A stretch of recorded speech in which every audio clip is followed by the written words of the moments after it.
नमः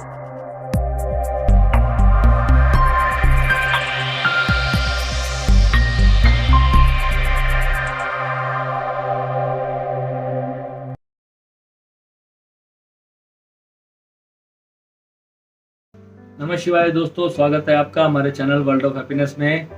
श्रीधर जी हैं हमारे दिल्ली से दोस्त। उनका एक प्रश्न आया था, भैया मेरी छत पे पीपल की बहुत सारी झाड़ियां आ गई हैं और मैं अब क्या करूं।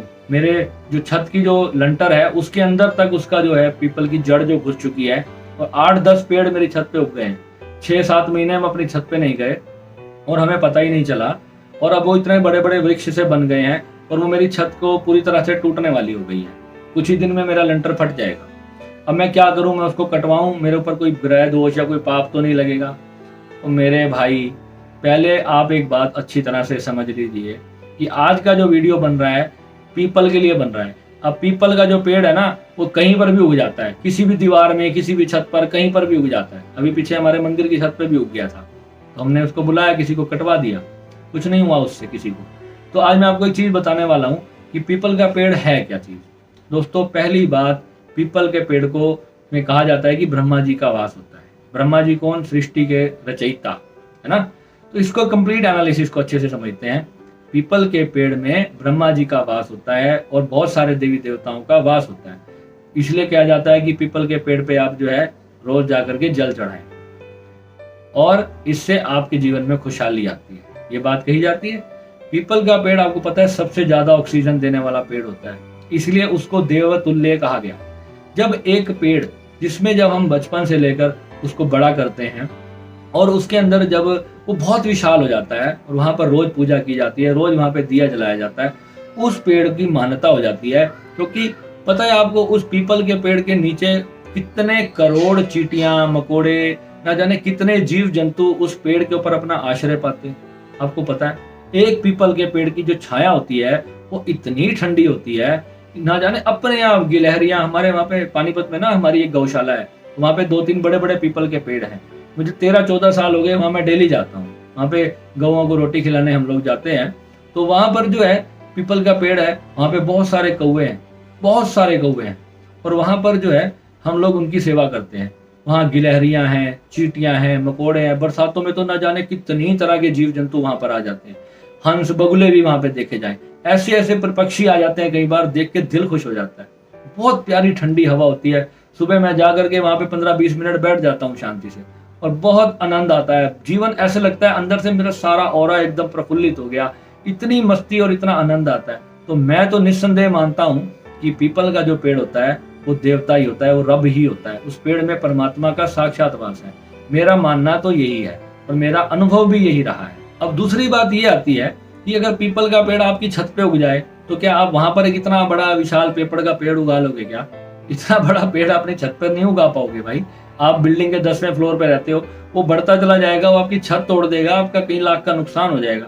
अब वहां पर लोग क्या करते हैं, किसी मुस्लिम को बुला करके अपना पेड़ कटवाते हैं। कभी बुरा मत मानना मेरी बात का, कभी खुद सोचो, जब तुम्हारे लिए पाप है तो उसके लिए पाप क्यों नहीं है? इस बात को जरा ध्यान से सोचो। वो आएगा, तुमसे 1000 रुपए मांगेगा और तुम उसका पेड़ वो तुम्हारा काटने के तुमसे 1000 रुपए लेके चला जाएगा। कोई कोई तुमसे 5000 मांगेगा, 10,000 मांगते हैं कहीं तो। क्यों? वो तुम्हारे अंदर बिठाया हुआ डर कि तुम काट, अरे ऑर्डर तो तुमने ही दिया, तब भी पाप तुम्हें ही लगा। अगर उसको तुमने पैसे दे के भी कटवाया तब भी पाप दोस्तों तुम्हें ही लगा। अगर तुम उसको मानते हो कि मेरी छत पे मेरा घर टूट रहा है, पेड़ की वजह से एक झाड़ उग गया जिसकी वजह से मेरा घर की पूरी छत खत्म होने वाली हो गई, उसको कटवाने के लिए तुमने किसी अन्य धर्म के लोगों को बुलाया। अरे पीपल के लिए तो वो भी, परमात्मा के लिए तो वो भी वही इंसान है, तुम भी वही इंसान हो, तो भाई खुद ही काट दो। तो इतना डरते क्यों हो? ये डर जो तुम्हारे भीतर बैठा है, मैं तुम्हें गारंटी देता हूं, मेरे को गले से आके पकड़ लेना, मेरा कॉलर पकड़ के शर्ट फाड़ देना मेरी, अगर तुम्हारे को कुछ भी हो जाए। अगर तुम्हारी छत पे ऐसा कोई पेड़ है, उसको आज की आज काट दो, कोई टेंशन लेने की जरूरत नहीं है, किसी प्रकार का कुछ भी नहीं होगा। और ईश्वर से बस एक प्रार्थना करो, हे प्रभु अगर कुछ ऐसा है भी तो ये मेरी मजबूरी है, मुझे काटना पड़ेगा। लोगों के घरों में मैंने देखा है 20-20 साल से झाड़ इतने बड़े हो गए, उन्होंने काटे नहीं डर के मारे। देखता हूं मैं हमारे घर के आसपास ऐसे कितने सारे घर हैं, बहुत छोटा सा पौधा उगा था, आज बहुत बड़ा पेड़ उनकी छत पे खड़ा है, वो काटते ही नहीं, उनको इतना डर बैठा हुआ है। अरे भाई सनातन धर्मी होकर के इतना तुम्हारे भीतर डर बिठाया किसने? ये सब चीजें हटा दो अपने अंदर से मेरे दोस्तों। ऐसा कुछ भी नहीं है, जब ध्यान करोगे तब जाके जानोगे सब कुछ वही है। हाँ, कोई ऐसा बड़ा वृक्ष तुम्हारे घर के सामने, चाहे वो पीपल का हो चाहे कोई भी हो, कोई भी वृक्ष है जो जीव जंतुओं को सहारा दे रहा है, उनको जन्म जीवन दे रहा है, ऐसे वृक्ष को काटना तो महापाप है। वो काटोगे तो निस्संदेह तुम्हारी वाट लगेगी। आज आप देख रहे हो कि कितनी ऑक्सीजन की समस्या हो गई थी, 30-30 हजार रुपए का ऑक्सीजन का सिलेंडर बिक रहा था। तो पीपल का पेड़ तो ऐसा है जो फ्री की ऑक्सीजन रात में भी देता है।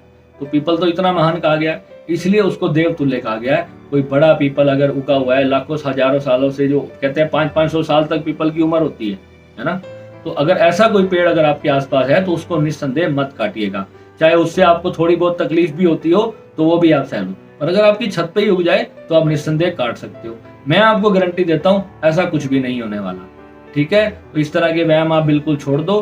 फिर मिलते हैं कोई और वीडियो में। ऐसी ही आपके मन के वहम दूर करने का ये चैनल है, और आपको इस सारी दुविधाओं से निकालने के लिए मैं यहाँ पे बैठा हूँ। ठीक है, मेरे घर वाले भी बहुत सारा वहम करते थे, मैंने सबके वहम धीरे धीरे दूर किए हैं, तुम्हारा भी करूंगा। ये आज ओसीडी के पीछे पड़ा हूं मैं अच्छी तरह। ये ओसीडी है आपकी, यही ओसीडी है दोस्तों। ये जो खामखा की टेंशनें आपके भीतर डाली गई हैं, ये सारे रॉन्ग नंबर फिट किए गए हैं जो आपके दिमाग के अंदर, और वही दिन रात आपके अंदर। और आप ये भावना से अगर आप काटोगे, हाय मैंने पेड़ काट दिया, अब तो मैं बर्बाद हो जाऊंगा, अब तो मेरा सब कुछ नष्ट हो जाएगा, तो निस्संदेह हो जाएगा।